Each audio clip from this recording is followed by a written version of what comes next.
어제 새벽에 우리들은 손으로 지은 성소가 아닌 장래일의 대제사장으로 온전한 성소에 들어가신 예수님의 사역에 대하여서 살펴보았습니다. 그분은 새 언약의 중보자로서 사람 편에서도 그리고 하나님 편에서도 중보자가 되심으로 죽은 행실을 추구하는 우리를 자신의 피로 속량하시고 우리를 깨끗하게 하여 주셨습니다. 오늘 23절 말씀을 보게 되면 하늘에 있는 것들의 모형을 이런 것들로서 정결하게 할 필요가 있었다라고 말씀하고 있습니다. 하늘에 있는 모형, 그 하늘에 있는 것들의 모형, 그것은 무엇을 말씀하고 있습니까? 그것은 바로 앞에서 우리가 이 세상에 속한 여러 가지 성물들을 의미하는 것입니다. 즉 성소와 지성소 그리고 그 안에 있는 모든 성물들, 떡상과 등잔대와 분향단과 언약궤까지 하는 그러한 모든 성물들을 포함하여서 이러한 것들은 하늘 성수에 대한 그러한 모형이라는 것을 우리에게 말씀하여 주고 있죠. 그런데 이러한 하늘 성수에 대한 모형들은 정결하게 할 필요가 있었다라고 우리에게 말씀합니다. 이 정결하게 할 필요가 있었다라는 이 말씀대로 우리가 그 출애굽기의 말씀과 레위기의 말씀을 보게 되면 하나님께서는 그 대속죄일에 대제사장이 드려진 그 피를 가지고 그 지성소와 성소 그리고 제단에 있는 여러 가지 그러한 성물들을 향하여서 피를 바름으로 정결하게 하실 것을 명령하셨습니다. 그리고 그렇게 정결하게 될 필요가 있었다라는 것이죠. 그런데 오늘 그 23절 말씀을 보게 되면 이 하늘에 있는 것들의 모형들을 이렇게 정결하게 할 필요가 있었다라고 하면서 말씀하시면서 또한 그 뒤에 말씀을 보게 되면 하늘에 있는 그것들, 하늘 성소에 있는 그것들 같은 경우에는 이러한 것들보다 더 좋은 제물로 하여야 된다라고 말씀하고 있습니다. 정결하게 되어져야 된다는 것이죠.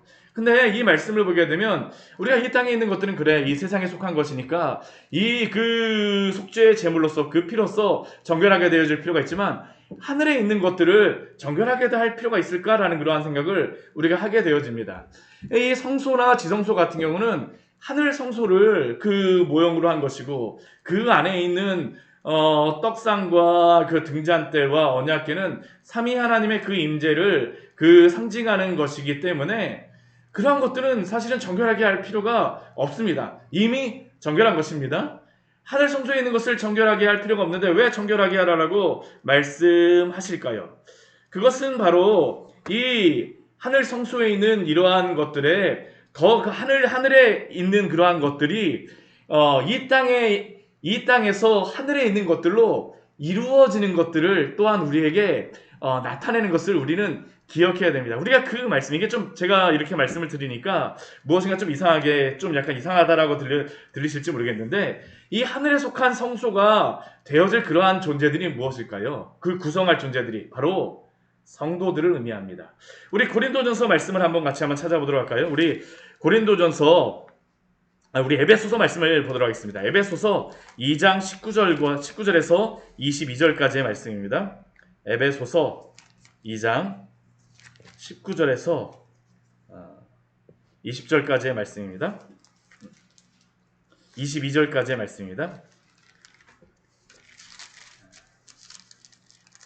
19절에서 22절까지입니다. 에베소서 2장 19절에서 22절 같이 읽겠습니다. 그러므로 이제부터 너희는 외인도 아니요 나그네도 아니요 오직 성도들과 동일한 시민이요 하나님의 권속이라. 너희는 사도들과 선지자들의 터 위에 세우심을 입은 자라. 그리스도 예수께서 친히 모퉁이 돌이 되셨느니라. 그의 안에서 건물마다 서로 연결하여 주 안에서 성전이 되어가고 너희도 성령 안에서 하나님이 거하실 처소가 되기 위하여 그리스도 예수 안에서 함께 지어져 가느니라. 우리가 이 말씀을 보게 되면 주의 성도들이 하늘 성소를 구성할 그러한 구성원들이라는 것을 우리에게 말씀합니다. 그렇다고 하면 하늘에 있는 그것들, 장차 하늘 성소에 들어갈 주의 성도들은 정결하게 되어야 될 필요가 있다는 것을 우리에게 분명히 알려주고 있습니다. 그리고 그것은 이 땅의 염소와 송아지의 피로 정결하게 되어지는 것이 아니라 더 좋은 제물, 바로 예수 그리스도의 피로 거룩하게 되어져야 함을 오늘 말씀은 우리에게 말씀하고 있는 것입니다. 그 그렇게 됨으로 나타나는 그 결과가 무엇입니까? 바로 24절의 말씀입니다. 그리스도께서는 이 땅의 성수에 들어가는 것이 아니라 하늘 성수에 들어가므로 이제 우리도 하나님 앞에 설 수 있게 되었습니다. 우리가 하나님 앞에 설 수 있는 것은 25절의 말씀과 같이 대제사장이 해마다 드렸던 다른 희생제물의 피로서가 아니라 다른 어떤 것들로서가 아니라 바로 예수 그리스도가 자신의 피로 우리를 정결하게 하심으로 말미암아 우리는 하나님 앞에 서게 되어진 줄 믿습니다. 이게 바로 오늘 그 히브리서 말씀을 통하여서 우리에게 분명히 말씀하시는 것이죠. 우리가 하늘의 그러한 성소의 구성원들로서 들어가도록 하기 위해서 예수님께서는 염소의 피와 그러한 것들로서가 아니라 자신의 피로 속죄하심으로 우리를 정결하게 하시고 우리를 하나님 앞에 서게 하셨다라는 겁니다. 이 세상에 다른 어떤 것으로서는 이러한 일들을 행할 수가 없습니다. 오직 예수 그리스도의 피로서만.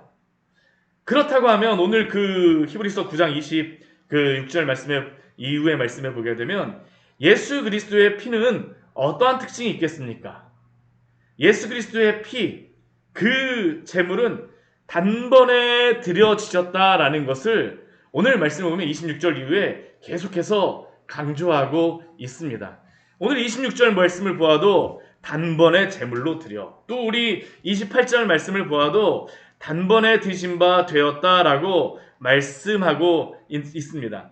이것이 바로 세상의 성소에서 드려진 예물과 우리 주 예수 그리스도가 제물 되신 그러한 가장 큰 차이죠.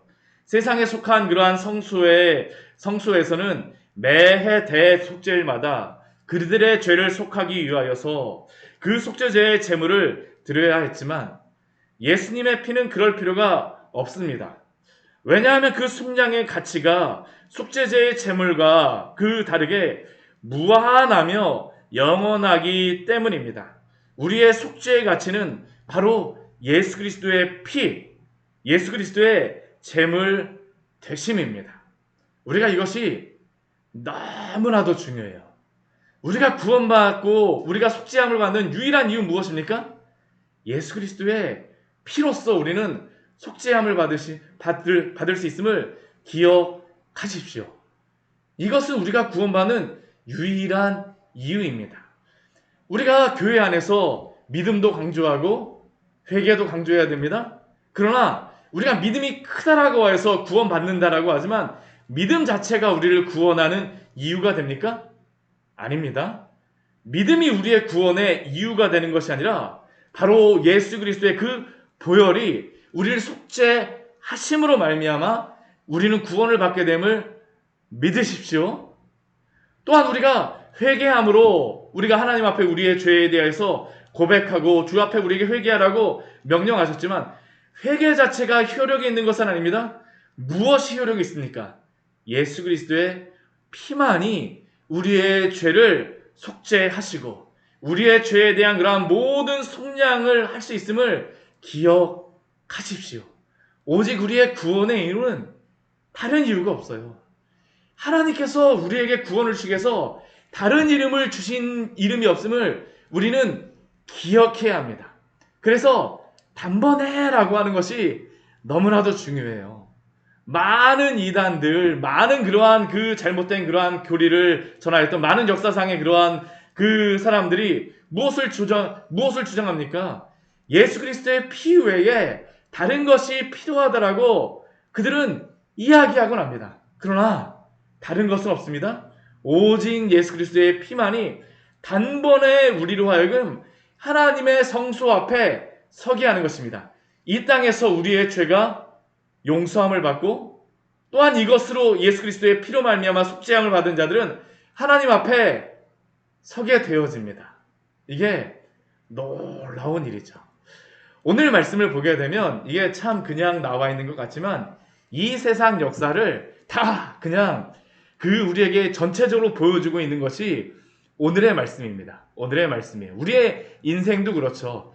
우리가 거듭남이라고 하는 것은 우리가 평생을 살아가면서 몇 번 거듭나야 될까요? 딱 한 번만 거듭나면 됩니다.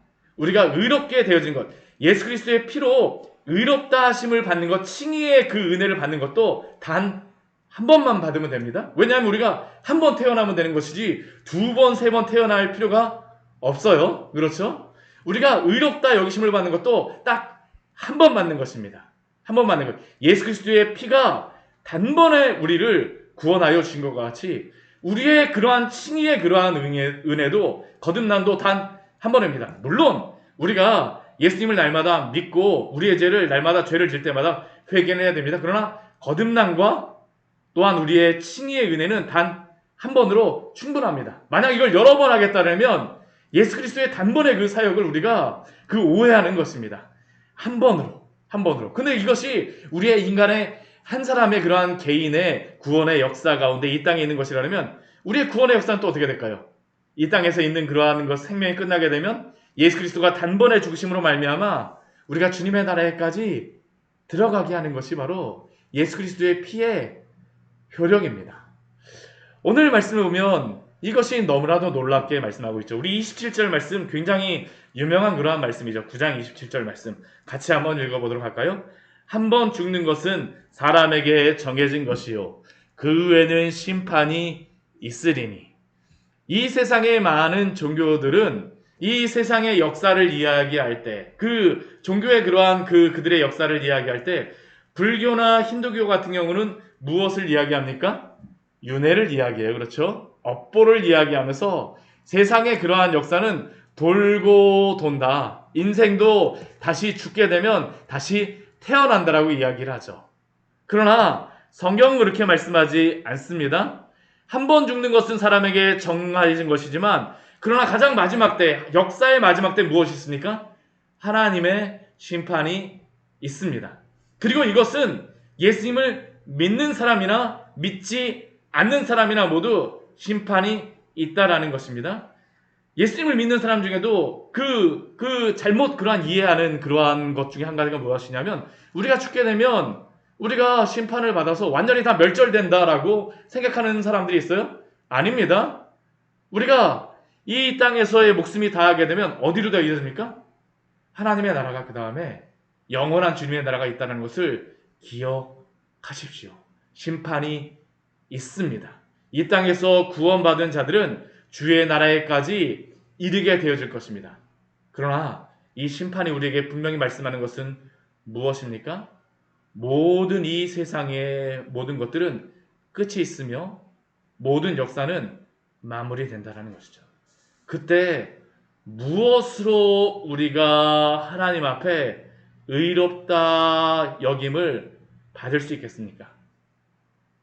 단번에 자신을 십자가에 못 박으심으로 구원하신 우리 주 예수 그리스도의 그 보혈만이 우리가 구원받는 유일한 이유임을 기억하십시오. 그래서 예수 그리스도의 그 십자가는 이 세상 역사의 중심입니다. 이 세상 역사를 딱 한 가지로 구분할 수 있죠. 예수 그리스도가 오시기 전의 역사, 예수 그리스도가 오신 이후의 역사, 그리고 다시 오실 예수 그리스도의 그 때에 심판이 있다라는 것을 우리가 기억함으로 우리에게 영원한 나라를 소망하고 예수 그리스도를 믿는 자에게 단번에 주신 이 구원의 은혜 가운데에 날마다 위로받으시며 또 영원한 주님의 나라를 소망함으로 살아가시기를 축원합니다. 같이 기도하도록 하겠습니다. 하나님 아버지, 오늘 말씀을 통하여서